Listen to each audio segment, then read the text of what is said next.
Halo semuanya, saya Bandung Opa Jongde dan hari ini ada special guest Rudin Sam. 안녕하세요, Rudin Sam. 네, 형제 쌤, 안녕하세요. 만나서 반갑습니다. 반갑습니다. Ya, Rudin 한번 memperkenalkan diri 해주세요. 네, 알겠습니다. 안녕하세요. 저는 룬딘이라고 합니다. perkenalkan teman-teman semuanya, saya Rundin ya. Sekarang lagi ngajar di aplikasinya Bandung Opa, Yuk Hongdesen, di IPS Topik Kuljem Korea. Dan sekarang saya sudah di rumah di Indonesia setelah memutuskan untuk pulang dari Korea setelah 5 tahun setengah kerja di sana. Selamat berita. 네, 감사합니다. Ya, Rudin adalah guru bahasa Korea. Jadi sebelumnya Rudin kerja di Korea. 네. Benar kan? 네, 맞아요. 작년까지 일했어요. saya bekerja di Korea sampai tahun kemarin. Bulan ini saya sudah memasuki sekitar 3 minggu di rumah. Alhamdulillah. Setelah 5 tahun kerja di Korea dan selama 5 tahun itu kerja di berbagai tempat dan di berbagai kota di Korea. Dari atas ke bawah, dari ke bawah ke atas. Sudah hampir hampir semua, hampir semua tempat. Oh, itu sudah full kan? Kerja, setahu saya bisa kerja maksimum 4 tahun dan 10 bulan. Apakah benar? 네, 맞아요. 원래는 4년 10개월까지만 되는데, Hmm, 저 같은 경우에는 코로나 시기잖아. hmm, Pada waktu saya itu kan lagi masa corona. hmm, Jadi pemerintah Korea itu memberikan visa tambahan selama 1 tahun. Jadi saya Oh, bekerja bisa 5 tahun lebih. Aslinya itu cuma sampai 4 tahun 10 bulan. Dan itu hmm, sudah tidak berlaku lagi. Sudah tidak hmm, berlaku lagi karena proses pengiriman pekerja dari luar negeri sudah hmm, berjalan normal. Makanya sudah tidak berlaku lagi. Kalau waktu saya itu diberlakukan seperti itu karena memang pada saat itu Korea mengalami krisis tenaga kerja asing karena tenaga kerjanya pada pulang, tetapi yang masuk ke Korea itu hmm, tidak ada. Makanya saya dikasih perpanjangan 1 tahun lagi. Yang tadinya harusnya 4 tahun 10 bulan, tapi saya bisa kerja sampai 5 tahun setengah gitu. Ini hanya kasus spesial saja, teman-teman. Jadi hmm. sekarang udah nggak berlaku lagi. Gitu, Oke, contohnya. baik.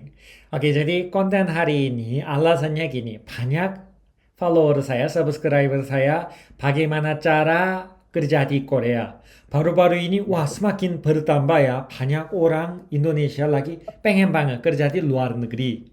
Emang kerja di luar negeri, apalagi Korea. Gaji nomor satu paling tinggi di antara Asia.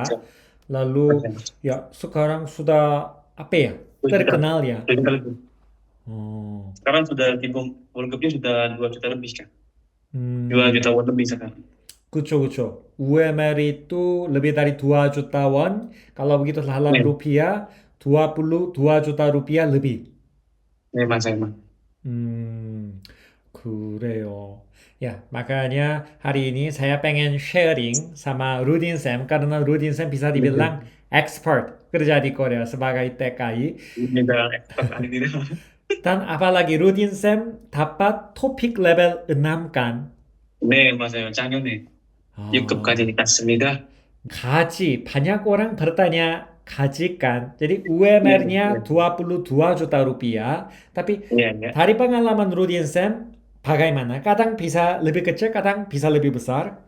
Jadi gaji sebenarnya saya juga masih kaget ya, ternyata masih banyak juga yang belum tahu proses kerja ke Korea ternyata. Mm-mm. Setahu saya sekarang udah informasi udah terbuka dan menurut saya udah banyak yang tahu. Ternyata masih belum banyak yang tahu juga mengenai proses C2G ini. Jadi gaji di Korea itu kan 22 juta memang. Itu 22 juta itu kerja dari hari Senin dari jam katakanlah jam 8 sampai jam 5 sampai Senin sampai Jumat itu tidak ada lembur, itu 22 juta won. Tentu saja ada potongan ini itu, potongan kesehatan, asuransi pendapatan, terus biaya makan. Kurang lebih TKI Korea itu dipotong dari 2 juta won itu sekitar 300 ribu atau paling banyak, tapi jarang yang seperti ini tuh 500 ribu. Tapi ini jarang. Biasanya kalau cuma gaji basic, cuma 2 juta won saja, itu paling potongan paling besar 300 ribu. Jadi teman-teman mendapatkan gaji bersihnya itu 1.700.000. Itu pun kalau tidak ada lemburnya. Tapi pabrik Hmm. di Korea itu rata-rata ada lemburnya teman-teman. Ya minimal dalam 1 minggu itu bisa 1 hari atau 3 hari, walaupun bisa setiap hari. Dan kalau beruntung lagi, pabriknya bisa kerja terus, lembur terus, bahkan Sabtu dan Minggu bisa kerja.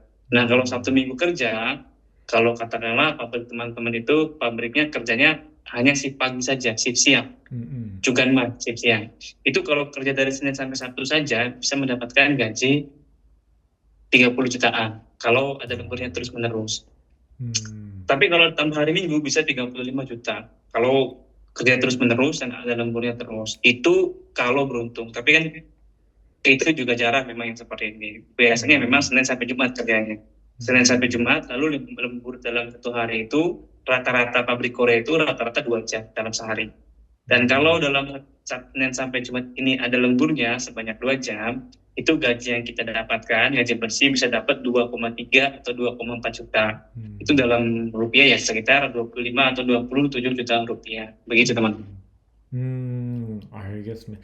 Ya, kalau begitu saya pernah dengar gini. Jadi orang Indonesia yang lagi kerja di Jepang pun baru-baru ini ada yang pengen pindah ke Korea. Jadi Banyak.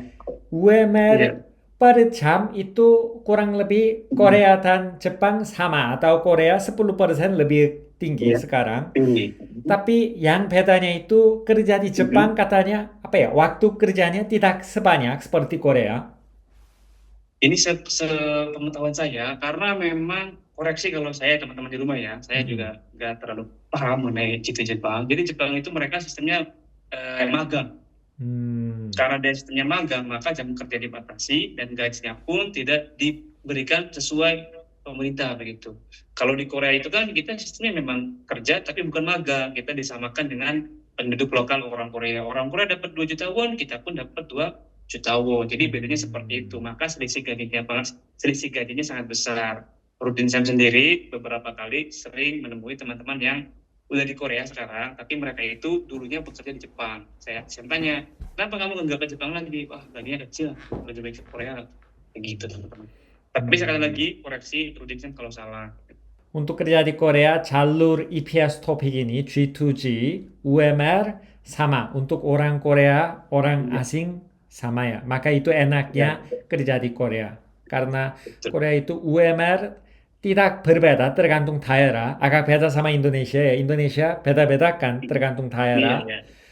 Lalu Korea bedanya orang asing, orang Korea gajinya UMR-nya sama juga. Mungkin itu enaknya juga. Betul, makanya jadi tempat favorit para TKI Indonesia. Dan itu memang bisa dimaklumi sih, karena dari selisih gaji ibaratnya dengan bekerja dalam waktu 5 tahun kita bisa mempunyai sesuatu yang tidak kita dapatkan kalau kita bekerja di Indonesia atau negara lain dengan waktu yang sama begitu.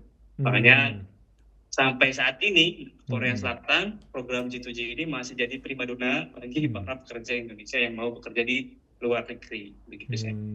Kalau begitu cara dapat kerja di Korea, apakah bisa jelasin G2G program dan EPS topik itu apa? Baik, jadi buat teman-teman yang pengen kerja di Korea itu kita melalui proses G2G ya, atau pemerintah ke pemerintah.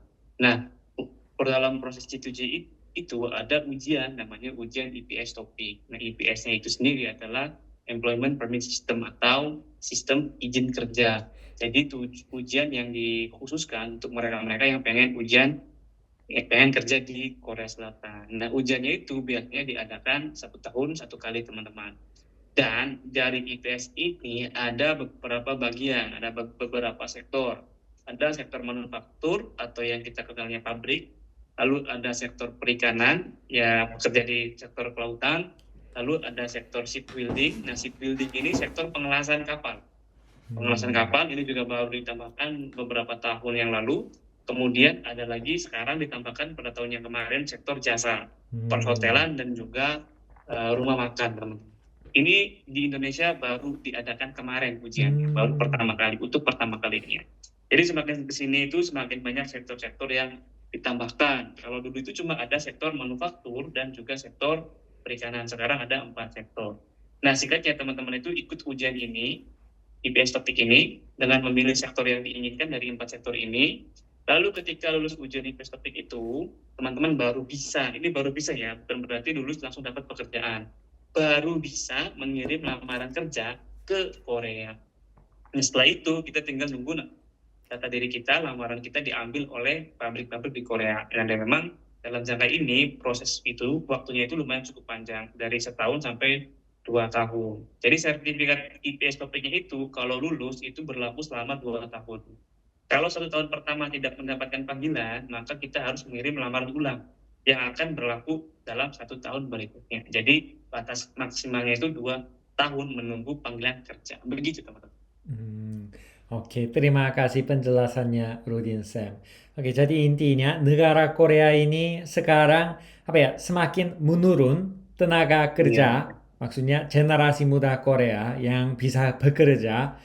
Makanya Korea mau tidak mau seharusnya menerima lebih banyak pekerja internasional.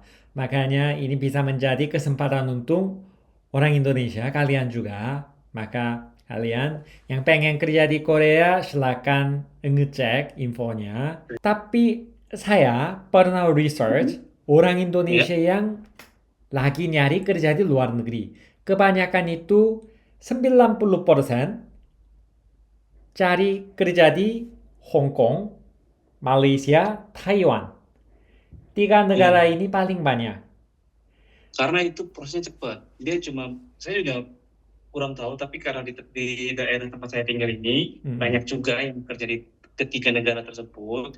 Mereka memang cuma membutuhkan biaya sekitar 60 sampai 80-an juta bayar ke agen, lalu langsung diberangkatkan begitu. Makanya cepat prosesnya. Tapi kalau G2G ini karena memang butuhkan waktu yang lama, bertahun-tahun prosesnya. Saya sendiri itu kurang lebih 3 tahun baru bisa bekerja di Korea dari mulai awal pertama belajar. Dan orang-orang itu kan mereka itu kan nggak sabar, begitu sih.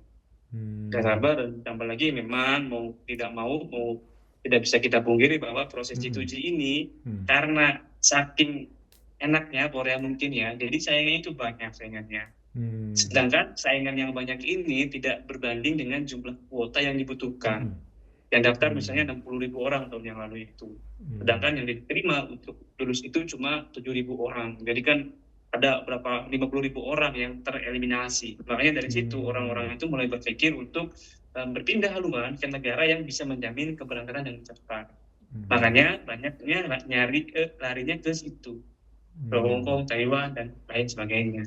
Karena emang Korea itu memang harus kita benar-benar semangat jualnya benar-benar harus tinggi memang, karena susah prosesnya.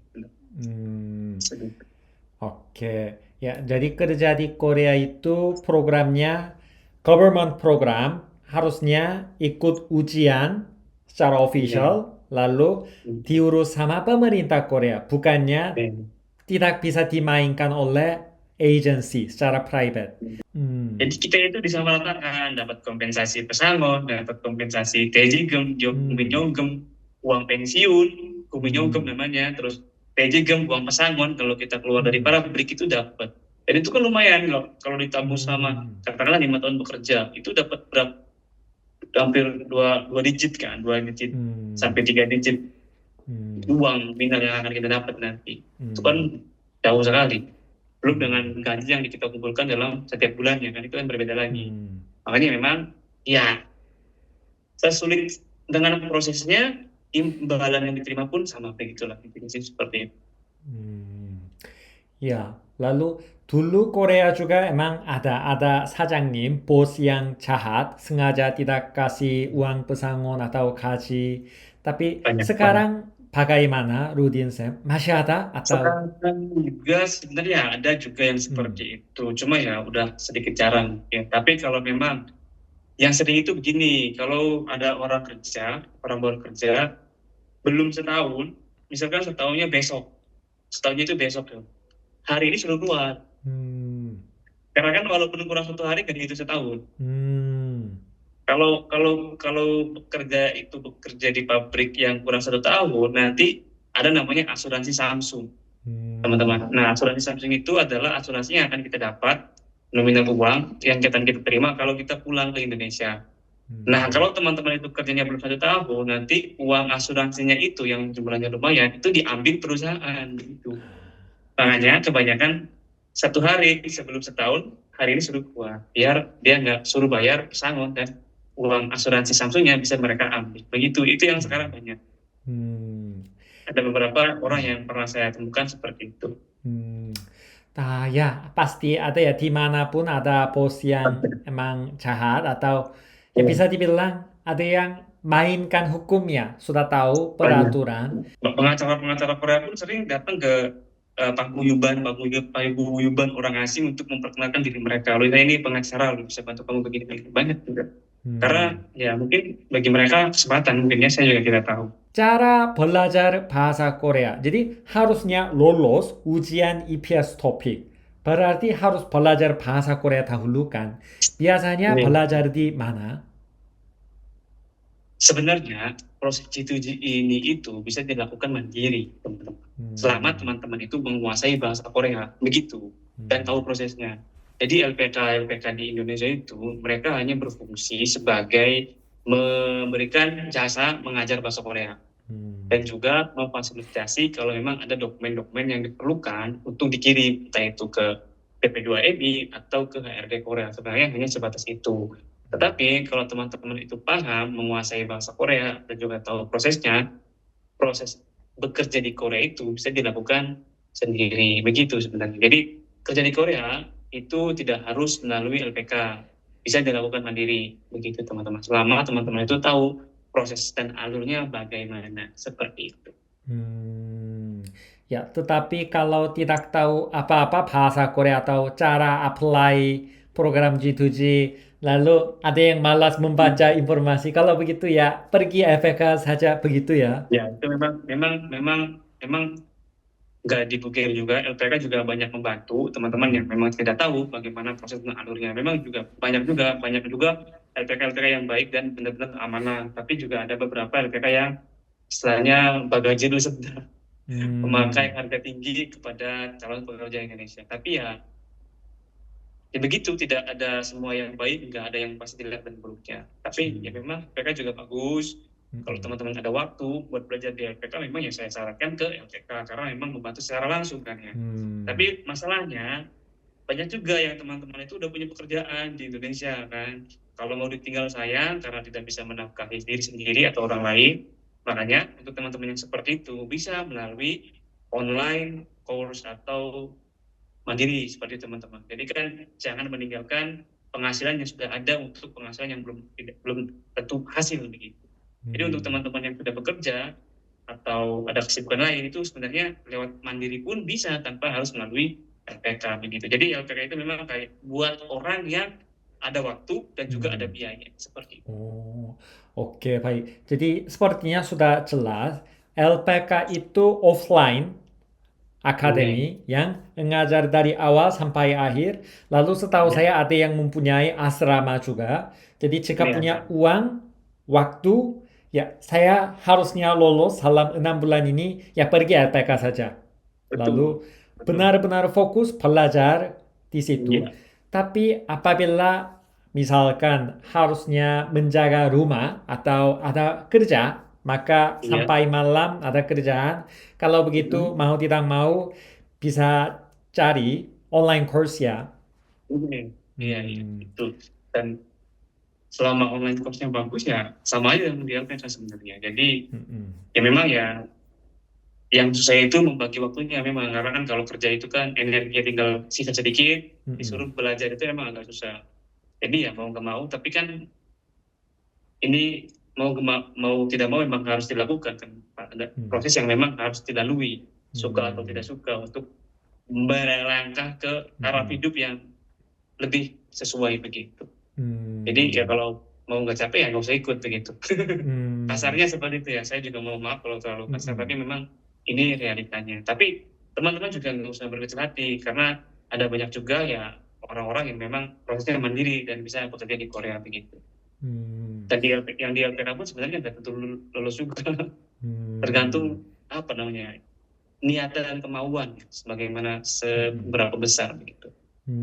Jadi misalkan yang pernah belajar mandiri, sukses belajar Hmm. Hangul mandiri Ya, bersama YouTube saya, apabila ada mungkin bisa coba banyak belajar banyak. mandiri. Hmm, Saya juga sering menemui beberapa teman-teman itu yang memang ternyata lulus dan udah bekerja di Korea melalui YouTube aja dia, Mbak. Cross materinya di Oh. YouTube. YouTube Oh. ada yang melalui YouTube saya, ada yang melalui Oh. orang lain juga banyak. Tadi ini saya Oh. menemukan beberapa orang yang seperti itu. Waktu masih di Hmm. Korea ada beberapa orang juga, Mas, terima kasih. Dulu saya Hmm. lihat belajarnya dari YouTube sampean saja gitu. Tapi sekarang Hmm. saya udah bekerja di Korea. Yang seperti itu juga sebenarnya banyak. Kayak karena Hmm. seperti itu tadi, memang untuk lolos ujian Inklusive itu ya selain Hmm. butuhkan eh, bekal belajar dan juga kemampuan diri sendiri individual masing-masing, juga Hmm. dibutuhkan faktor keberuntungan. Mau nggak mau ada di situ keberuntungan. Karena kan banyak juga udah saya temukan siswa yang sewaktu di sekolah pinter, tapi ketika ujian malah nggak lulus. Tapi siswa yang Hmm. biasa-biasa aja ternyata lulus. Juga itu yang kasus seperti itu juga ada. Walaupun memang ya banyak juga yang siswa itu di LPK-nya pinter, pas ujian juga lulus. Itu jauh lebih banyak lagi memang. Hmm. Oke, baik. Jadi itu alasannya Rudin Sam jadi membuat video class bersama saya ya. Jadi Nih, saya mempunyai online course platform Kurjam kan, Kurjam Korean. Lalu banyak murid meminta saya buatkan kelas IPS topik, tapi masalahnya gini, orang yang pengen ikut kelas IPS topik itu ada yang kerja, ada yang pada malam harus menjaga keluarga, maka sulit ya atur waktunya. bisa. Makanya saya saran, oh Rudin Sam bentar lagi balik ke Indonesia kan, bagaimana kita coba membuat video class Iya, dan iya. yang lengkap, soalnya ada materi buku terbaru renewal tahun ini, makanya pas Hmm. ya. Rudin Sam balik, otaknya masih segar untuk mengajar bahasa Korea. Jadi kita membuat video. Jadi Timingnya pas. hmm, sejauh Iya. ini sudah membuat 20-an video dan rencananya kita Banyak itu. membuat total berapa ya? Yuk shift ke pagi I. Premium. Oh, Oke. Yuk shift. 120 video. Eh, Wow. Makanya bisa apa ya? Pas ya untuk yang pengen belajar mandiri. 120 gitu. Wah, gimana? Ya, misalkan satu video 30 menit, berarti total 60 jam. Misalkan sehari belajar 2-3 jam. 3 jam misalkan. Kalau begitu butuh berapa hari ya? 20 hari. 20 hari Banyak. bisa belajar semuanya IPS topik. Ini. Ya. Jadi Hmm. memang yang ini membedakannya itu kadang di buku itu terkadang karena kan belajar offline itu kan dibatasi waktu ya. Satu angkatan dikasih waktu 4 bulan belajar. 4 bulan itu kan udah belajar Hangul, belajar buku, belajar soal, dan seringnya di materi textbook itu dilewat. Jadi Hmm. diambil yang pentingnya saja begitu. Jadi maksudnya bukan yang penting, diambil bagian-bagian tertentu. Semua itu semua bagian penting, tapi karena keterbatasan waktu akhirnya ditinggal. Hmm. Tapi di kami itu di textbook itu semua kita bahas. Hmm. Jadi nggak ada yang tidak dibahas, dari budaya semuanya dibahas semua. Jadi Hmm. harusnya sih kalau benar-benar niat belajarnya benar-benar gigi, harusnya Hmm. bisa lulus. Harus. Hmm. Ya, jadi ada kelebihan kekurangan video kelas itu. Hmm. Kelebihannya orang yang kerja, ya sambil kerja Iya, pun iya. bisa belajar atau ya sambil jaga-jaga rumah atau keluarga juga bisa belajar pakai video kelas. Cuman Iya, iya. harusnya apa ya? Semangat ya bisa belajar Semangat ya. mandiri. Jadi kemarin kan habis mentoring saya kan SM-nya. Hmm. Cuma dan setelah saya mentoring ternyata banyak dari siswa itu yang mereka bekerja ternyata saya. Mereka sambil Ah, kerja belajarnya. Itu Rudin Sam. agak kendala. Ya, sepertinya Rudin Sam perlu jelasin. Oke, jadi karena ada yang bilang ada murid yang saran, oh video class tidak cukup. Sam, apakah bisa membuat mentoring session? Jadi Rudin Sam hebat ya. Jadi membuat mentoring session juga. Jadi ya nanti ada batch setiap 2 minggu. Jadi bisa ikut batch Rudin Sam biar bisa dapat live mentoring juga. Jadi Iya. belajar dengan video class saja jika kurang, apa, misalkan mau bertanya ke guru langsung, bisa ikut Iya. batch seperti itu. Kalau begitu lebih lengkap ya. Video class belajar sendiri, live mentoring session, bisa bertanya sebanyak-banyak. Ya, jadi tapi terkendalanya itu memang karena mereka itu bekerja pada saat Hmm. mentoring energinya tergantung sisa sedikit Ah, energinya. Jadi saya mau ngasih tugas juga agak mereka harus Hmm. kerja, mereka banyak. Pada saat mentoring yang posisinya masih bekerja masih juga ada ternyata. Waktu Oh. ini mentoring yang kedua ternyata. Mentoring yang Hmm. kedua itu ternyata banyak yang masih bekerja, jadi banyak yang belum hadir. Hmm. Dan yang membuat saya kaget lagi, ternyata mereka itu ada yang sampai kerja sampai jam 9 malam. Wah, ini Hmm. bagaimana? Wah, ternyata siswa-siswa kita banyak yang bekerja ternyata. Tapi harusnya kalau kalau buat teman-teman yang benar-benar mungkin masih sekolah, SMA atau SMK, ini malah jadi keuntungan yang bagus sebenarnya. Hmm. Karena materi yang kita tawarkan ini materi yang berkualitas, siswa juga banyak waktu luang, jadi Hmm. setelah lulus SMA itu bisa langsung ikut ujian, bisa dan Hmm. kemungkinan lulusnya tinggi. Saya pun ini di luar topik memang. Hari Minggu yang lalu saya baru ke salah satu SMA terdekat di sekolah saya, memang Hmm. dari rumah saya terdekat. Saya mengajukan untuk mengajar di situ sebagai pengembangan diri saja bahasa Korea, Hmm. dan di situ juga saya bisa menjanjikan mereka untuk nanti kita ajukan ke sini, maksudnya online course ini. Hmm. Dan dari pihak gurunya menyetujui. Tinggal Hmm. nanti menunggu semester untuk kelas 12-nya saja. Hmm.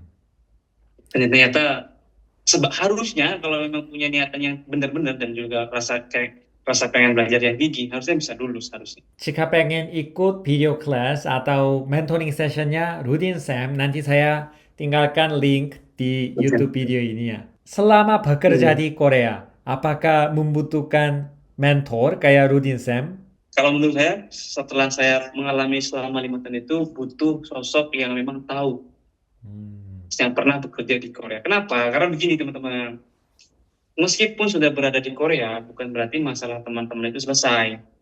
Karena seperti yang saya bilang, terkadang dapat pabrik yang tidak sesuai, dapat bos yang galak, dapat pabrik yang ternyata gaji kita nggak dibayarkan. Terus memang atau mungkin di kendala, saya pengen cuti nih, pengen pulang. Tapi cara ngomongnya bagaimana? Kan nggak tahu. Nah Hmm. itu di situ, pada saat itu butuh mentoring. Saya juga banyak mendapatkan pesan. Kadang kan saya malas bacanya ya, bukannya malas karena banyak banget yang inbox di media sosial itu, dan saya balasnya lama banget karena memang nanyanya saya pengen cuti nikah misal, tapi saya nggak bisa ngomongnya. Bagaimana saya ngomongnya begitu? Atau Hmm. saya besok terakhir kerja, saya mau pamit sama bos. Cara pamitan yang benar itu bagaimana? Itu Hmm. banyak teman-teman tuh yang bertanya kepada saya. Atau mungkin Hmm. saya pengen pindah ke daerah ini, tahu alamat shelter ini enggak? Itu yang seperti itu juga banyak. Nah, Hmm. di saat-saat seperti ini butuh mentor. Ya Hmm. syukur-syukur memang dapat kerja di Korea langsung lancar, kalau ini oke, dapat senior yang baik, itu yang kita harapkan semua seperti itu. Tapi Hmm. untuk mengantisipasi kalau ada apa-apa, Hmm. di situ peran mentor dibutuhkan. Begitu. Hmm. Ya, benar. Apalagi bukan cuma hidup di luar negeri. Hidup di luar negeri pun sudah sulit. Tapi apalagi kerja di luar negeri, ya bisa ada konflik, bisa ada Hmm. kesulitan sama bos atau senior Iya, atau teman-teman. Ya, waktu seperti itu bukan cuma butuh teman yang bisa curhat, butuh betul. seseorang yang bisa kasih masukannya Iya. dari Karena, pengetahuan hukum, legal, betul, betul. peraturan di Korea gitu. Betul. Karena memang walaupun kita nggak berada langsung, nggak bisa bertemu langsung, tapi ada komunikasi kan. Kita bisa mengarahkan Hmm. gini. Dulu waktu saya itu karena tidak Hmm. ada mentoring pada saat Hmm. mengalami kesulitan, Hmm. benar-benar kesusahan. Saya harus nggak tahu harus pergi kemana, harus Hmm. nyari kemana. Jangankan badan hukum. Saya waktu pertama Hmm. kali karena dapat pabrik yang tidak begitu bagus, Hmm. Hmm. cara naik bis aja saya nggak tahu. Ah. Karena memang pabriknya di tengah hutan waktu itu, Hmm. Hmm. cara pesan taksi juga nggak tahu, cara Oh. naik bis turunnya bagaimana, Hmm. haltenya di mana, kalau mau pergi kemana harus pakai aplikasi apa, itu kan Hmm. benar-benar nggak tahu. Nah, di Hmm. saat-saat seperti ini, itu mentoring bisa mengarahkan, oh kamu butuh Hmm. aplikasi ini, Hmm. nanti kamu tinggal aja begini, kamu download Hmm. ini, Hmm. atau kamu lari ke sini, pergi ke sini. Nah, di situ pentingnya mentoring. Jadi, Hmm. nggak cuma memberikan istilahnya fasilitas bahasa Korea, tapi ketika teman-teman di Korea pun, kita bisa Hmm. saling bantu begitu. Makanya Hmm. pentingnya mentoring di situ. Terima kasih Rudin Sam hari ini share Amin. banyak pengetahuan informasi tentang kerja di Korea. Amin. Ya bagaimana Rudin Sam promosi Instagram atau Ya, YouTube-nya Rudin Sam? boleh. Benar-benar. Saya punya YouTube namanya Dermayu Korea. Nah, YouTube Dermayu Korea ini memang sudah lama, 5 tahun lebih berjalan dan fokusnya di bahasa Korea. Tapi karena seperti yang saya bilang tadi, dalam jangka 5 tahun ini saya banyak mengalami kendala. Jadi aktif terus aktif dalam jangka 5 tahun ini. Tapi karena sekarang saya sudah di rumah, jadi saya insya Allah membuat video rutin setiap minggunya perihal bahasa Korea di textbook baru juga. Jadi kalau mau lewat YouTube silakan, tapi kalau mau bagusnya lagi, kalau mau ada mentoring saya, teman-teman boleh daftarnya di Kuliah di Topik biar lebih lengkap di situ. Atau boleh di follow juga Facebook saya. Kalau Facebook saya namanya Rudin Sam, Instagramnya Dermayu Korea sama. Kalau di Facebook ini itu lebih ke aktivitas saya sehari-hari saja sebenarnya. Jadi sekitar kegiatan sehari-hari. Tapi untuk di TikTok lebih saya update namanya Dermayu Korea. Dermayu Korea ini lebih ke, kalau TikTok itu lebih ke video singkat untuk percakapan sehari-hari. Tapi kalau untuk YouTube itu lebih ke video pembelajaran yang di textbook di Topik. Kalau di Facebook saya lebih ke personal saja sebenarnya. Kegiatan sehari-hari saya di rumah seperti itu. Boleh teman-teman dilihat kalau kepo-kepo, atau nanti boleh main juga kalau dekat. Ya, oke. Jadi rencana saya gini, ini saya sudah membuat aplikasi Kurjam. Kurjam itu emang pada awalnya cuma mengajar bahasa Korea, tapi zaman sekarang banyak orang pengen kerja atau kuliah di Korea. Maka setiap minggu rencananya saya akan mengajak mentor bagus seperti Rudin Sam. Biar bisa share informasi insight pengalaman yang sulit dengar dari tempat lain karena ya pergi ke agen atau les jarang ngasih tahu segini dalam karena ya saya ngerti harusnya mereka nyari untung duit tapi ya lewat platform ini saya maunya share informasi yang benar-benar membantu kalian karena kerja atau kuliah hidup di luar negeri itu tidak gampang. Makanya harusnya ada suatu media yang jelasin fakta juga. Oke, ya kalau begitu terima kasih hari ini. Jika ada yang pengen belajar bahasa Korea, kerja kuliah di luar negeri, silakan download aplikasi Kurjamnya. Ya, terima kasih Rudin Sam. kalau begitu 인사합시다. 감사합니다. 안녕히 계세요. 안녕하세요. 네, 감사합니다.